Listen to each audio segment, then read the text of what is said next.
ভারতের পূর্বাঞ্চলে অবস্থিত বাংলা প্রদেশটি অসাধারণ বৈপরীত্যের একটি দেশ। উত্তরে হিমালয়ের তুষারাবৃত শৃঙ্গগুলি মহিমান্বিতভাবে উঠে এসেছে, অন্যদিকে দক্ষিণে বঙ্গোপসাগর তার তীরে আলতো করে মিশে আছে।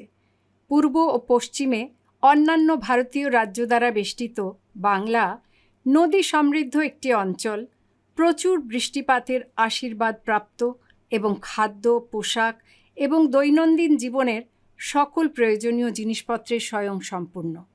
এই প্রদেশের ভাষা বাংলা এর জনগণকে একত্রিত করে। পাহাড় থেকে প্রবাহিত নদীগুলি ভূমিতে প্রাণ সঞ্চার করে, এর সমৃদ্ধি নিশ্চিত করে। তবুও এই উর্বর এবং প্রাণবন্ত অঞ্চলটি শতাব্দী ধরে আক্রমণ, প্রতিরোধ এবং স্থিতিস্থাপকতার দ্বারা গঠিত একটি যুদ্ধক্ষেত্রও হয়ে দাঁড়িয়েছে। 1200 থেকে 1757 সাল পর্যন্ত বাংলা বিদেশি আগ্রাসকদের দ্বারা শাসিত ছিল, যতক্ষণ না ব্রিটিশ ইস্ট ইন্ডিয়া কোম্পানির রবার্ট ক্লাইভ নবাব সিরাজউদ্দৌলাকে পরাজিত করেন। ব্রিটিশরা প্রথমে লাভজনক মশলা ব্যবসার জন্য ভারতে এসেছিল, কিন্তু শীঘ্রই তাদের আগ্রহের পরিধি বৃদ্ধি করে চা, তুলা, রেশম, নীল এবং সোরাকে অন্তর্ভুক্ত করে। সময়ের সাথে সাথে বাংলার সংস্কৃতি, রন্ধনপ্রণালী এবং স্থাপত্য এই বিদেশি শাসকদের দ্বারা গভীরভাবে প্রভাবিত হয়েছিল। যাই হোক, ব্রিটিশ শাসন অপরিসীম দুর্ভিক্ষ ডেকে আনে। 1770-এর দশকে এক ভয়াবহ দুর্ভিক্ষ লক্ষ লক্ষ মানুষের প্রাণ কেড়ে নেয়, যা ইস্ট ইন্ডিয়া কোম্পানির অতিরিক্ত কর আরোপ, নিপীড়ন এবং প্রাকৃতিক সম্পদ লুণ্ঠনের প্রত্যক্ষ ফলাফল। 1943 সালে ইতিহাসের পুনরাবৃত্তি ঘটে, যখন বাংলায় আরেকটি দুর্ভিক্ষ আঘাত হানে। এবার উইনস্টন চার্চিলের নীতির ফলে এই অঞ্চল থেকে লক্ষ লক্ষ টন খাদ্যশস্য অপসারণ করা হয়, যার ফলে আরও কয়েক মিলিয়ন মানুষ মারা যায়। ব্রিটিশরা দুর্ভিক্ষের জন্য খরাকে দায়ী করেছিল, কিন্তু এর আগে কখনো এত ব্যাপক মৃত্যু ঘটেনি, কারণ অভাবের সময় খাদ্য আগে রাজ্যগুলির মধ্যে পরিবহন করা যেত। সাম্প্রতিক অনুমান থেকে জানা যায় যে ব্রিটিশরা 2 শতাব্দী ধরে ভারত থেকে প্রায় 45 ট্রিলিয়ন ব্রিটিশ পাউন্ড মূল্যের সম্পদ এবং ধন সম্পদ লুণ্ঠন করেছিল। 1770 সাল 1176 বঙ্গাব্দের দুর্ভিক্ষ, বিশ্বযুদ্ধের সময় ব্রিটিশ ভারতের বাংলা প্রদেশের দুর্ভিক্ষ, তৈরি হওয়া অর্থনৈতিক সংকটের ফলে লক্ষ লক্ষ মানুষ হয়েছিল দরিদ্র, খাদ্যের অভাবে সৃষ্টি হয়েছিল অনাহার, ফলস্বরূপ মানুষ হয়েছিল অপুষ্টির শিকার। ম্যালেরিয়া এবং অন্যান্য রোগে আক্রান্ত হয়েছিল জনগণ। অস্বাস্থ্যকর পরিস্থিতি, স্বাস্থ্যসেবার অভাবে মৃত্যুর প্রকোপ চলতে থাকে, যার কারণে ঘটে জনসংখ্যার স্থানচ্যুতি। এই সমস্ত কারণে সামাজিক কাঠামো হয়েছিল নড়বড়ে। অবশেষে পরিবারগুলো বিচ্ছিন্ন হয়ে যায়। পুরুষরা তাদের ছোট খামার বিক্রি করে এবং কাজ খুঁজতে বা ব্রিটিশ ভারতীয় সেনাবাহিনীতে যোগ দেওয়ার জন্য বাড়ি ঘর ছেড়ে চলে যায় এবং মহিলা ও শিশুরা গৃহহীন হয়। ত্রাণের সন্ধানে কলকাতা বা অন্যান্য বড় শহরে ভ্রমণ করে। ইতিহাসবিদরা সাধারণত দুর্ভিক্ষকে মানবসৃষ্ট হিসেবেও চিহ্নিত করেন, জোর দিয়ে বলেন যে ব্রিটিশরা যুদ্ধকালীন উপনিবেশিক নীতিগুলি তৈরি করেছিল এবং তারপরে সংকটকে আরও বাড়িয়ে তুলেছিল। বলাই বাহুল্য, ব্রিটিশদের দৃষ্টিভঙ্গি বলে যে দুর্ভিক্ষ প্রাকৃতিক কারণে হয়েছিল। ব্রিটিশ শাসনের বিরুদ্ধে প্রতিরোধ ছিল বিক্ষিপ্ত কিন্তু অবিচল। 1857 সালের সিপাহী বিদ্রোহ, যাকে প্রায়শই প্রথম স্বাধীনতা যুদ্ধ বলা যায়, ব্রিটিশ আধিপত্যের বিরুদ্ধে সংগ্রামে একটি গুরুত্বপূর্ণ মাইল ফলক হিসেবে চিহ্নিত করা হয়। এটি ছিল ব্রিটিশ নিয়ন্ত্রিত সেনাবাহিনীতে ভারতীয় সৈন্যদের দ্বারা একটি সহিংস বিদ্রোহ, এবং যদিও শেষ পর্যন্ত এটি দমন করা হয়েছিল, এর ফলে ইস্ট ইন্ডিয়া কোম্পানির বিলুপ্তি ঘটে এবং ব্রিটিশ রাজত্বের কাছে ক্ষমতা হস্তান্তর হয়। চুয়ার বিদ্রোহ 1771। ঠিক এই সময় থেকে শুরু হয়ে এই আন্দোলন 1809 পর্যন্ত চলে।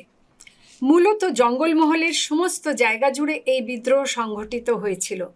মেদিনীপুর, বাঁকুড়া, মানভূম এই সমস্ত জায়গায় ইস্ট ইন্ডিয়া কোম্পানির শোষণের বিরুদ্ধে আদিবাসীদের লড়াই ছিল এটা। সাঁওতাল বিদ্রোহ 1855 সালে সংঘটিত হয়। এই লড়াই ছিল মূলত ইস্ট ইন্ডিয়া কোম্পানি এবং জমিদারি প্রথার বিরুদ্ধে। পশ্চিমবঙ্গ ও ঝাড়খণ্ডের কিছু জায়গা জুড়ে সাঁওতালদের এই লড়াই চলেছিল দীর্ঘদিন। এই লড়াইয়ের মুখ্য ভূমিকা নিয়েছিলেন যারা, তারা হলেন সিধু কানহু চাঁদ এবং ভৈরব। এই চার ভাইয়ের সাথে আরও অনেক সাঁওতাল ভাইদের লড়াইয়ের অবদান আছে। সাঁওতালদের জমিদারি প্রথার বিরুদ্ধে লড়াই। ইংরেজরা যেভাবে জমিদারকে কাজে লাগাচ্ছিল, বিদ্রোহের বিরুদ্ধে তার প্রতিবাদ করল সাঁওতালরা। জমিদারের লেঠেলরা প্রতিবাদী সাঁওতালদের সঙ্গে যুদ্ধে মেতেছিল। জমিদারের লোকজন লেঠেল। এই সাঁওতালদের বিদ্রোহে বা লড়াইয়ের মুখ্য চরিত্রে সিধু, কানু, চাঁদ ও ভৈরব, এই চারজন সাঁওতাল বিদ্রোহের লড়াইয়ে মুখ্য প্রতিবাদী। এই প্রতিরোধের বীরদের মধ্যে ছিলেন ঝাঁসির রানী, একজন যোদ্ধা রানী যিনি 1858 সালে ব্রিটিশ বাহিনীর বিরুদ্ধে বীরত্বের সাথে লড়াই করেছিলেন। তিনি যুদ্ধে মারা গিয়েছিলেন। ব্রিটিশদের রাজকীয় রাজ্যগুলির সংযুক্তি এবং স্থানীয় শাসনে তাদের হস্তক্ষেপের বিরোধিতা করে। তার সাহসিকতা তাকে ভারতের যুদ্ধকালীন ইতিহাসে একজন কিংবদন্তি ব্যক্তিত্বে পরিণত করেছে। ব্রিটিশরা পশ্চিমে মারাঠাদেরও পরাজিত করে। মারাঠা কনফেডারেসি ভেঙে দেয় এবং ভারতের উপর তাদের নিয়ন্ত্রণ দৃঢ় করে। ইতিমধ্যে ডাচ, ফরাসি এবং পর্তুগিজরা মূলত বাণিজ্যিক স্বার্থের জন্য ভারতে তাদের নিজস্ব উপনিবেশ স্থাপন করে। 1885 সালের মধ্যে দেশপ্রেম এবং জাতীয়তাবাদের এক নতুন ঢেউ বাংলায় ছড়িয়ে পড়ে। 1872 সালে জন্মগ্রহণকারী সরলা দেবী এই আন্দোলনের একজন বিশিষ্ট ব্যক্তিত্ব হিসেবে আবির্ভূত হন। বিখ্যাত ঠাকুর পরিবারের সন্তান হিসেবে তিনি স্বর্ণকুমারী দেবীর কন্যা এবং মহর্ষি দেবেন্দ্রনাথ ঠাকুরের নাতনি ছিলেন। ইংরেজি সাহিত্যে স্বর্ণপদক প্রাপ্ত সরলা দেবী ভারতের নারীদের জন্য শক্তি এবং স্থিতিস্থাপকতার প্রতীক হয়ে ওঠেন। তার সমসাময়িক ভগিনী নিবেদিতা 1867 সালে আয়ারল্যান্ডে জন্মগ্রহণকারী মার্গারেট নোবেল স্বামী বিবেকানন্দের একজন একনিষ্ঠ অনুসারী ছিলেন। একসাথে সরলা দেবী এবং ভগিনী নিবেদিতা বাংলার বিপ্লবী চেতনা গঠনে গুরুত্বপূর্ণ ভূমিকা পালন করেছিলেন।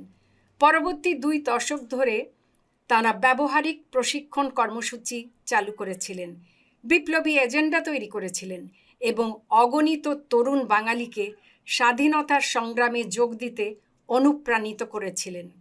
অরবিন্দ ঘোষ, টাইগার যতীন মুখার্জি এবং নেতাজি সুভাষচন্দ্র বসুর মতো নেতাদের আত্মত্যাগের সাথে তাদের প্রচেষ্টার ফলে অবশেষে 1947 সালের অগস্টে ব্রিটিশরা ভারত ছাড়তে বাধ্য হয়। ব্যাপক বিদ্রোহ এবং তাদের নিপীড়নমূলক রাষ্ট্র ব্যবস্থার পতনের ফলে পঙ্গু ব্রিটিশ সরকারের অসম্মানে পিছু হটা ছাড়া আর কোনো উপায় ছিল না। 1903 থেকে 1945 সাল পর্যন্ত বাংলা এই সশস্ত্র সংগ্রামের অগ্রভাগে ছিল। কেমব্রিজ বিশ্ববিদ্যালয়ের পণ্ডিত অরবিন্দ ঘোষ, একজন নির্ভীক বিপ্লবী টাইগার যতীন মুখার্জি এবং একজন উচ্চপদস্থ ভারতীয় civil service officer Netaji Subhash Chandra Bose, যিনি একজন কিংবদন্তি স্বাধীনতা সংগ্রামী হয়েছিলেন, এদের মতন অমর নেতাদের জন্ম দিয়েছিল। এই সুপরিচিত ব্যক্তিত্বদের পাশাপাশি শত শত নামহীন শহীদ তাদের মাতৃভূমির জন্য চূড়ান্ত আত্মত্যাগ করেছিলেন। অরবিন্দ ঘোষ, যিনি পরে পণ্ডিচেরির মহান যোগী শ্রী অরবিন্দ নামে পরিচিত, তার 1 বছরের কারাবাসের সময় গভীর আধ্যাত্মিক রূপান্তরের পর স্বাধীনতা সংগ্রাম থেকে সরে আসেন। তিনি স্বাভাবিক মৃত্যুবরণ করেন। যোগব্যায়াম এবং ধ্যানের জন্য তার জীবন উৎসর্গ করেন। অন্যদিকে টাইগার যতীন 1915 সালে ব্রিটিশ বাহিনীর সাথে এক ভয়াবহ লড়াইয়ে নিহত হন। নেতাজি সুভাষচন্দ্র বসুর ভাগ্য রহস্যের আড়ালে আবদ্ধ। 1945 সালে বিমান দুর্ঘটনায় তার মৃত্যু আনুষ্ঠানিকভাবে প্রকাশিত হলেও অনেকে বিশ্বাস করেন যে এটি একটি সাজানো ঘটনা ছিল। গুজব 1940-এর দশকের শেষের দিকে এবং 1950-এর দশকের গোড়ার দিকে তাকে সোভিয়েত ইউনিয়নে দেখা গিয়েছিল বলে অভিযোগ রয়েছে। 1945 সালের অগস্টে তার আজাদ হিন্দ ফৌজের আত্মসমর্পণের পর সহযোগীদের সহায়তায় পালিয়ে যাওয়ার অভিযোগ রয়েছে। বিশ্বজুড়ে সকল ধরনের অত্যাচার, নিপীড়ন এবং অন্যায়ের বিরুদ্ধে গৌরব, সত্য এবং সৌন্দর্য জয়ী হোক। বন্দে মাতরম। সত্যই জয় করে, মিথ্যা নয়। মুন্ডক উপনিষদ। ধার্মিকরা মনে করেন যে ক্ষমা, সত্য, আন্তরিকতা এবং করুণা সকল গুণের মধ্যে সর্বাগ্রে। শান্তি পর্ব, মহাভারত। তুমি সত্য জানবে এবং সত্য তোমাকে মুক্ত করবে। সেন্ট জন। সর্বোপরি এটাই নিজের কাছে সত্য হও এবং এটি রাতের মতো দিনের মতোই অনুসরণ করবে। তারপর তুমি কোনো মানুষের কাছে মিথ্যা হতে পারবে না। হ্যামলেট। পর্ব 1। ভারতের স্বাধীনতা সংগ্রামের ইতিহাস একটি মহাকাব্যের মতো। এই ইতিহাসের প্রতিটি পৃষ্ঠা রক্তে রঞ্জিত। এটি চরম প্রতিরোধ এবং ত্যাগের প্রতি অটল অঙ্গীকারের প্রমাণ হিসেবে দাঁড়িয়ে আছে। এই মহাকাব্যের কেন্দ্রবিন্দুতে ছিল বাংলা। সংগ্রামের গান এবং তার ধুলোর প্রতিটি কণায় স্বাধীনতার আহ্বানে আচ্ছন্ন একটি ভূমি। গান্ধীর সত্যাগ্রহের নীতিগুলিকে আলিঙ্গনকারী মাটিও বিপ্লবের শিখা প্রজ্বলিত করেছিল। পদ্মা নদীর ওপারে একটি হাউসবোটে জাতীয় কবি রবীন্দ্রনাথ ঠাকুর স্বাধীনতা ও শান্তির কবিতা এবং গান রচনা করেছিলেন। ভূমিতে হাজার হাজার যুবক যুবতী তাদের চরিত্রকে ইস্পাত এবং বিশুদ্ধ রেখে স্বাধীনতা অর্জনের জন্য তাদের জীবন উৎসর্গ করার শপথ নিয়েছিলেন। বাংলার মহান নেতাদের অনুসরণ করে বাঙালি মুক্তিযোদ্ধারা প্রতিদিন ভগবদ্গীতা পাঠ করতেন এবং অত্যন্ত সুশৃঙ্খল জীবনযাপন করতেন। বাংলার বিপ্লবীরা স্বাধীনতার জন্য লড়াইয়ের দুই পদ্ধতির মিশ্রণ ঘটিয়েছিলেন।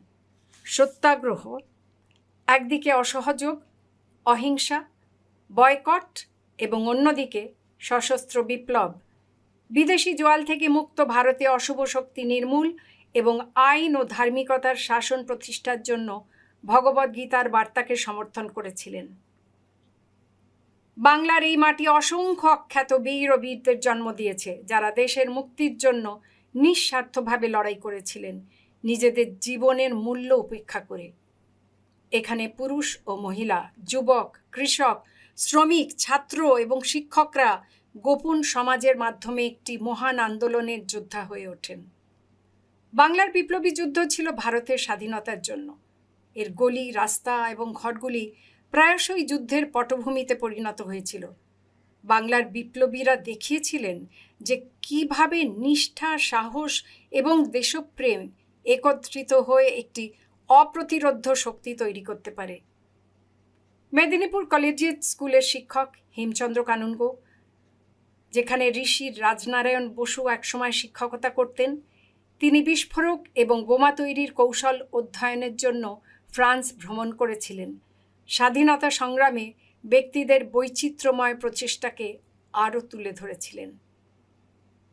এই পডকাস্টটি সেই সকল পরিচিত এবং অজানা সকলের প্রতি অগাধ কৃতজ্ঞতা শ্রদ্ধাঞ্জলি, যাদের সংগ্রাম এবং আত্মত্যাগ আমাদের স্বাধীনতাকে মহিমান্বিত এবং অমর করে তুলেছে। নেতাজি সুভাষচন্দ্র বসুর ভাগ্য এখনও রহস্যের আড়ালে ঢাকা।